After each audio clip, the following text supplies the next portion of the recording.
राधे राधे दोस्तों, जय लाल धागे बाबा की। तो मैं अभी बस छत में टहल रही हूँ। थोड़ी तबीयत ठीक नहीं है, लाइव भी नहीं आ रही हूँ। मैं कल भी नहीं आई थी, आज भी शायद ही आ पाऊँगी लाइव। और बस शादी में तो पता नहीं चला दोस्तों, दौड़ भाग कर लिया बहुत ज़्यादा। लेकिन अब बहुत ज़्यादा हैवीनेस फील हो रहा है बॉडी में। बॉडी ना रेस्ट मांग रहा है बहुत, और पता नहीं क्यों अब ना अंदर से इच्छा भी नहीं कर रही कि मैं वीडियो बनाऊँ, लाइव करूँ। मतलब कुछ भी मन नहीं कर रहा अंदर से। और जब आपको मन ना करे ना तो कुछ नहीं करना चाहिए, मेरे को ऐसा लगता है। दूसरी बात है कि अभी मेरे बहुत सारे ब्लड रिपोर्ट चल रहे हैं। आज भी मैं सुबह में हॉस्पिटल गई हुई थी। मैं हॉस्पिटल से आई हूँ आज 4 बजे के करीब में। और 4 बजे के करीब में आने के बाद में मैं थोड़ा सा सोई, उसके बाद में मैं मिल रही हूँ। क्योंकि मेरा ना टीबी का भी टेस्ट था, टीबी करवाया मैंने। क्योंकि एक बार बहुत पहले 2-2.5 साल पहले करवाया था टीबी का टेस्ट, तो वो मैंने करवाया है। क्योंकि मुझे ना बार बार इन्फेक्शन हो रहा था, इन्फेक्शन मुझे बार बार हो रहा था, जबकि मैं बहुत ज़्यादा पानी इनटेक करती हूँ और मेरी सारी रिपोर्ट भी नॉर्मल है। लेकिन मुझे बहुत इन्फेक्शन हो रहा था। हाइजीन भी प्रॉपर मेंटेन करती हूँ। तो अब मैं पैथोलॉजी से हूँ, डाइटिशियन हूँ, तो मुझे इतना तो पता है कि कौन सी प्रॉब्लम में क्या हो सकता है। और मुझे डॉक्टर के पास कल मॉर्निंग में निकलना है, तो इसीलिए मैं जो हूँ वो टेस्ट करवा लिया। मेरी रिपोर्ट भी आ जाएगी, बोले हैं डॉक्टर कि कल तक आएगी आपकी रिपोर्ट, आज तो नहीं आएगी। वो लोग मुझे मेरे मेल पे रिपोर्ट भेज देंगे। तो थोड़ी तबीयत ठीक नहीं चल रही है मेरी दोस्तों। और अंदर से ना कहीं एक इच्छा जो होती है ना, वो ख़त्म होते जा रही है। देखो, बाबा से मुझे प्रॉब्लम नहीं है, लाल धागे बाबा की मैं पूजा कर रही हूँ, सब कुछ है। लेकिन अब देखो 1 साल होने जा रहा है, रिज़ल्ट नहीं आ रहा है, तो उसको लेके बहुत टेंशन में है। बहुत लोगों को ने मुझे ये भी कहा कि बाबा ने तो बोला है एक टाइम भूखे रह जाओ और एक इस तरह से आप लोग करके देखो। तो मेरे लिए बिल्कुल भी संभव नहीं है दोस्तों, क्योंकि मैं 2 रोटी खाती हूँ, 2 रोटी ही मेरा खुराक है। अब अगर वो 2 रोटी भी मैं खाना छोड़ दूँगी ना, तो घर का काम है, ऑफिस का काम है, बहुत सारा मेरे ऊपर में है जो मैं नहीं कर पाऊँगी। मेरी दवाइयाँ चल रही हैं और बहुत हेवी डोज की मेडिसिन है। डॉक्टर जो हैं वो मुझे ज़्यादा खाना खाने के लिए बोलते हैं, क्योंकि पहले से ना मेरा डाइट भी बहुत कम हुआ है।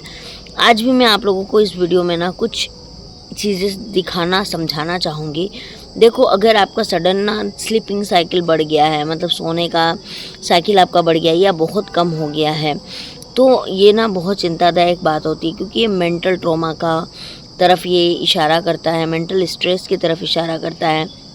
और एक चीज़ है दोस्तों, कि किसी को हंसते खेलते देख के ये अंदाज़ा मत लगाओ कि वो इंसान कितना खुश होगा। ऐसा नहीं होता है, कोई खुश नहीं होता है दोस्तों। पर क्या करें, खुश होने का नाटक अक्सर हम करते हैं, ताकि अपना दुख जो है वो अपने अंदर तक छिपा रहे। और मैं भी यही चीज़ करती हूँ, मैं नहीं दिखाना चाहती हूँ लोगों को अपनी तकलीफ़, क्योंकि कोई फ़ायदा नहीं है दिखा के। दिखाया उसको जाता है जो कि कोई सॉल्यूशन मिले, जब कुछ होना ही नहीं है तो फिर क्यों दिखाना है। तो मेरी कुछ दिन से क्या हो रही थी ना, स्लीपिंग साइकिल बहुत बढ़ गई थी। मतलब मैं 10-12 घंटे तक सो जा रही थी। तो ये चीज़ भी बिल्कुल नॉर्मल नहीं थी।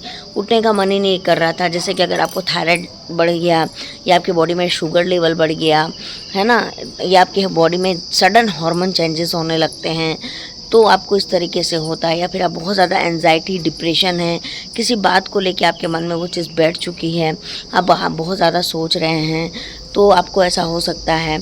तो आपको, या फिर आप फिज़िकल एक्टिविटी बहुत कम कर रहे हो तो भी ऐसा होता है। लेकिन मेरा फिज़िकल एक्टिविटी कम नहीं है, ये आप लोग भी जानते हो। तो मेरा ऐसा कोई भी रीज़न नहीं था कि सडन मेरे साथ इस तरह से क्यों हुआ।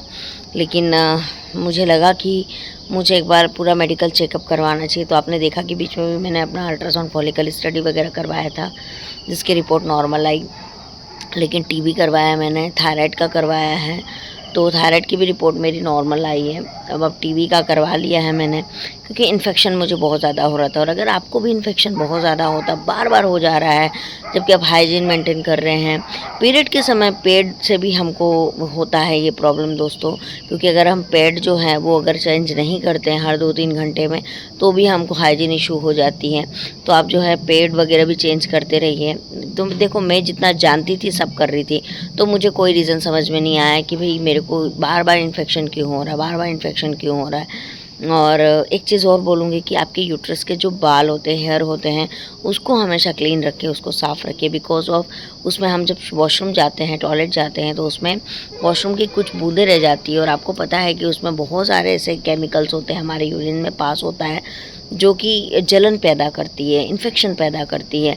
तो इसीलिए हमेशा अपने जो वहाँ के हेयर होते हैं उसको हटा दीजिए, है ना। और उससे क्लीनिंग रहती है आपकी।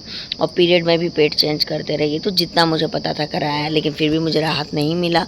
तो मैंने सोचा कि जब डॉक्टर के पास जाना ही है तो एक बार टीबी का टेस्ट भी करवा लेती हूँ, ताकि जो है मैं डॉक्टर के पास जाऊँ, क्योंकि आपको पता है मैं डॉक्टर जिनको दिखाती हूँ वो भी 60-70 किलोमीटर दूर है। इस महीना हम उनको लास्ट दिखाने वाले हैं दोस्तों। उसके बाद में हमारे उनके जो एक सीनियर डॉक्टर हैं जो कोलकाता में रहते हैं, उनके बारे में मुझे पता नहीं है, पर उन्होंने मुझे बताया था कि उनके कोई सीनियर डॉक्टर कोलकाता में हैं। तो हम फिर उनके पास चले जाएंगे, मतलब उन्हीं के ही हैं, ऐसा नहीं है हम डॉक्टर चेंज कर रहे हैं, उनके ही सीनियर डॉक्टर हैं। तो उनके पास हम जाएंगे कोलकाता, क्योंकि उन्होंने हमसे 3 महीना मांगा था, ऑलमोस्ट ये चौथा महीना है मेरा। तो अब नहीं हो रहा है तो देखना पड़ेगा, क्योंकि जब आपको देखो कोई समस्या हो, जैसे कि आपको पीसीओएस हो, पीसीओडी हो, फाइब्रॉइड हो, ओवेरियन सिस्ट हो, या कोई भी नथिंग मतलब प्रॉब्लम हो, तो आपको समझ में आता है कि हाँ मेरे को प्रॉब्लम ये है, इसलिए मेरे को प्रेगनेंसी नहीं ठहर रही है। लेकिन जब आपको कोई प्रॉब्लम ना हो और आपकी प्रेगनेंसी ना ठहरे, तो ये और भी ज़्यादा चिंतादायक कारण होता है। क्योंकि ऐसा नहीं है दोस्तों कि हमारी बॉडी में प्रॉब्लम नहीं है, ये बोलो कि वो प्रॉब्लम पकड़ में नहीं आ रही है, क्योंकि वो प्रॉब्लम अभी बहुत छोटी आपकी बॉडी में है। जिस दिन वो बड़ा बनेगी ना, तो वो चीज़ आपको समझ में आएगी। जैसे कैंसर है, कैंसर सेल्स जो है वो बहुत बहुत छोटा सा बढ़ता है। आपको एक टाइम पर लगेगा ये तो फुंसी है, ये तो फुंसी हुआ है, लेकिन वही कैंसर सेल्स पे आप जब ध्यान नहीं देते हो तो पूरे आपके वो वाले ऑर्गन को कवर कर देता है। तो सेम चीज़ होती है कि अगर कुछ महिलाओं को ये लगता है कि मेरी सारी रिपोर्ट नॉर्मल है और मेरी प्रेगनेंसी नहीं हो रही है, तो नहीं, कुछ ऐसी दिक्कत आपकी बॉडी में ज़रूर है जो डॉक्टर नहीं पकड़ पा रहे हैं। और अगर आप उस सेम डॉक्टर से दिखा रहे हो और वो बार बार यही बोल रहे हैं कि नहीं आपको कोई दिक्कत नहीं है, तो आपको उस समय में डॉक्टर ज़रूर चेंज करना चाहिए। डॉक्टर चेंज करके आपको उसका अच्छे से ट्रीटमेंट लेना चाहिए, क्योंकि हम ये भी एक गलती है दोस्तों कि हम एक डॉक्टर को दिखा रहे हैं और वो डॉक्टर आपकी प्रॉब्लम नहीं पकड़ पा रहा है, नहीं जान पा रहा है, तो फिर आप ट्रीटमेंट करवा रहे हो, आपके पैसे जा रहे हैं, लेकिन आपको सॉल्यूशन नहीं मिला है, तो फिर तो ये वेस्ट हो गया। और सबसे इम्पॉर्टेंट क्या है ना कि हमारा टाइम वेस्ट हो रहा है।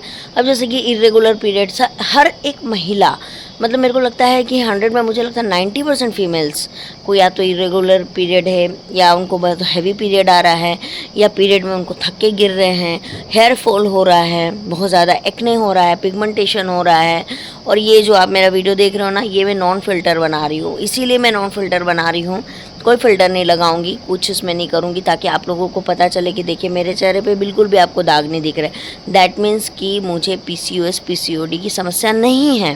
जब आपको पीसीओडी पीसीओएस होता है तो आपके चेहरे पे एक्ने, पिगमेंटेशन, हेयर फॉल बहुत एक्सेस हो जाता है।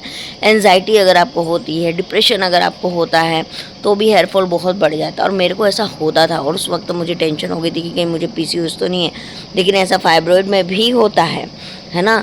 तो इसीलिए मैंने एक डिसीजन लिया है दोस्तों कि लाल धागे बाबा की वीडियो तो ऑब्वियस सी बात है ज़रूर बनाऊंगी। कुछ भी नया जब बाबा हमारे गुरुदेव बताएंगे तो ज़रूर बताऊंगी, लेकिन कुछ मेडिकल वीडियो भी मैं अब डालने का सोचा है, क्योंकि मैंने जब इतनी पढ़ाई की है, नॉलेज है, तो उसको अपने पास रखने का कोई मतलब नहीं बनता है।